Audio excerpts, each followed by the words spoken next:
All right, this is the next video of trying to save this Troy built.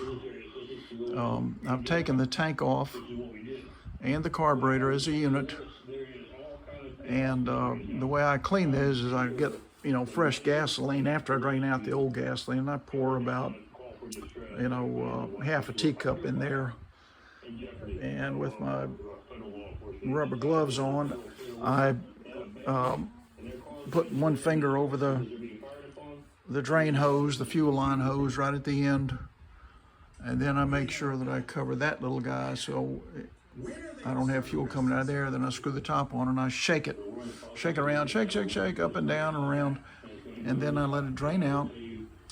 And then the carburetor is cleaned about the same time, and I used carburetor cleaner for that, but I want to give you guys some tips on that. I've done hundreds and hundreds of these, and leaking carburetors are no fun.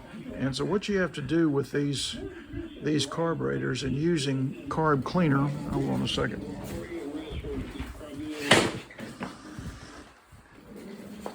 And using carb cleaner is you got to be very careful with that stuff and limit the exposure to any rubber parts. And as you might expect, there's a rubber part that's on that needle that holds that allows the fuel to either pass or not pass based on the float moving it up or down. So when you take this carburetor apart and you're going to clean it, of course you're going to want to be spraying. This is a WD-40 can. That's not what you want to use. I'm just using it as a pointer. You're going to want to spray a little carb cleaner in that hole right there on the inside, and then there's another hole on this side. Anyway, it's back behind that plate right up in there, and both of these holes were pretty plugged, so the carburetor cleaner was used for that. But the thing I want to emphasize with you is you got to take this carburetor completely apart and then remove the cartridge, the little plastic cartridge in there, and you use a very small screwdriver for that and slip it in under the edges of that cartridge and pry it up, is how I do it. So you've got the cartridge out, and then you definitely want to take the float and the needle out. So all that, you set that aside, then you can use your carburetor cleaner, because you don't want that carb cleaner anywhere near that needle, the rubber tip on that needle, because you'll create a situation where your carburetor is going to leak. You don't want a bunch of carburetor cleaner around the rubber parts on that cartridge. So take the cartridge apart and clean it, but try to use, very little carb cleaner. Try to use a paper towel or an old toothbrush or something to get the debris out of there. And then be careful about spraying that carb cleaner around any rubber parts on that little cartridge. So I've reinstalled all this. I did the reverse of what I was showing you earlier. So I put this L turn on first, and then this one goes in last, because when I removed it, this came off first. So the tank is on. The other thing I wanted to show you that I did is the cable was rusted, and so I've got a will-do situation. So I've got the original metal cable. I've taken the end of the cable off and put it back in there where it came off. See, it's clipped in. And then if you'll notice, I have a completely different spring on here. I got that big boy on there. And what that is a more flexible spring that I can use without the plastic cable housing. So I come up here, I join it with a 3/8 screw and a 7/16 nut and a lock washer, and I run both ends of old cable through. And so now I've got enough spring tension. And by the way, I made that out of this spring right here. So I clipped that with some real powerful jaws, because I don't need that gigantic thing. I just needed a piece of that. And so that's what's on there, is just a piece of that. Now watch how this works. So I'm going to compress this, and see, that's going to work now. So that mower will run, and then when I let go of this up top, now it shuts off.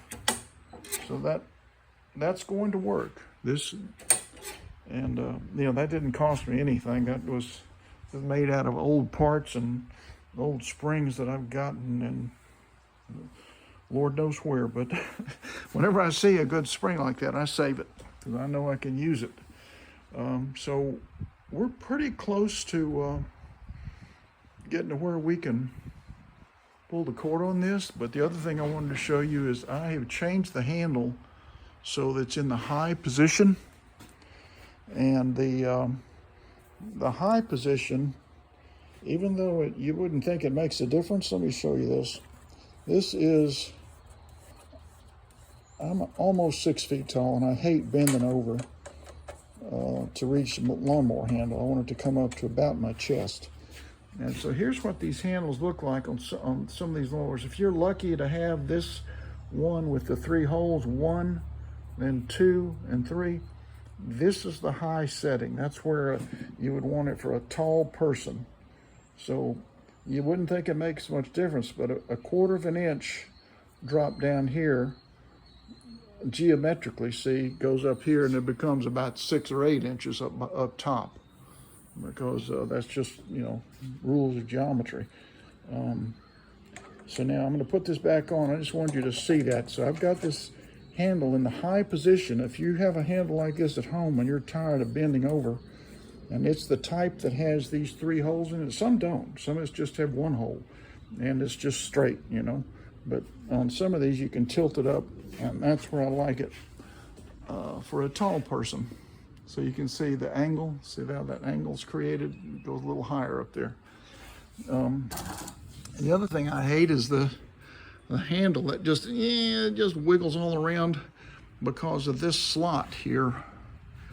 And so I've corrected all this.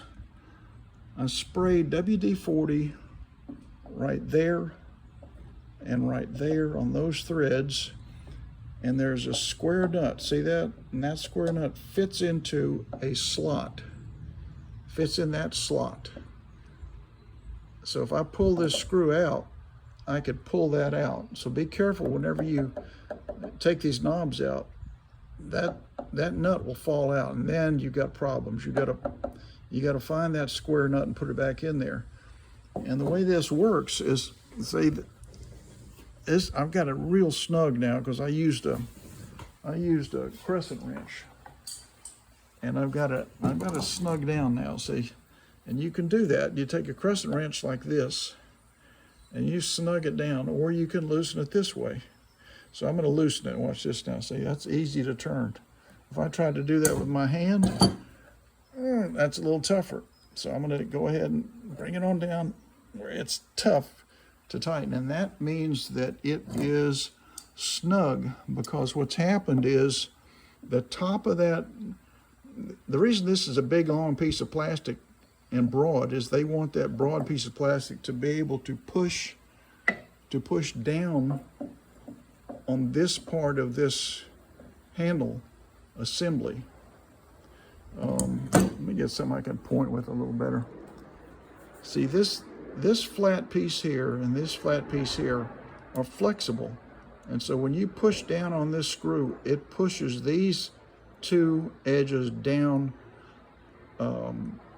against the handle. So it's pushing, see, it's pushing on that handle.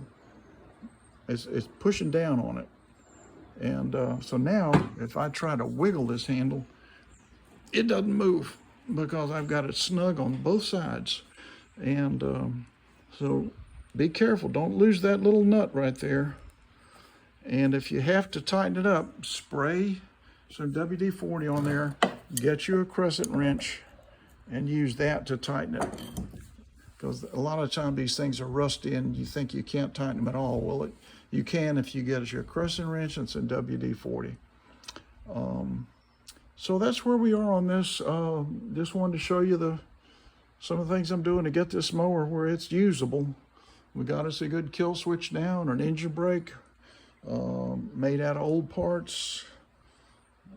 You've seen how to fix the handle so it's snug. You've seen how to raise the angle for a tall person. And we've got the carb installed and we have the tank installed. And by the way, I put fuel in here, and because I separated everything in the carburetor and didn't expose it to a bunch of carb cleaner, it's not leaking. So use too much of that carb cleaner and you'll end up with leaky carburetors. So there you are, guys. All right, stay tuned, and pretty soon we'll be starting this thing.